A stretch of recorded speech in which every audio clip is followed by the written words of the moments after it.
வணக்கம் and welcome to Kandan களஞ்சியம். So அடுத்து நிறைய பேர் அடுத்த ரெக்வஸ்ட் என்ன வச்சுருந்தீங்க அப்படின்னாக்கா, இந்த குபேர் குஞ்சம் லக்ஷ்மி குஞ்சம்லாம் சொல்கிறாங்களேக்கா, அது எப்படி பண்ணுறீங்க அப்படின்னு சொல்லி.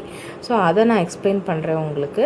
இது எல்லாமே பார்த்திங்கனாக்கா நான் எப்படி ஃபாலோ பண்ணுறேனோ அதை தான் நான் உங்களுக்கு சொல்கிறேன். இந்த விஷயத்துலலாம் நீங்கள் ரொம்ப காம்ப்ளிகேட்டடே பண்ணிக்காதீங்க. ரொம்ப ஈஸியாக எளிமையாக வச்சுக்கோங்க எல்லாத்தையுமே.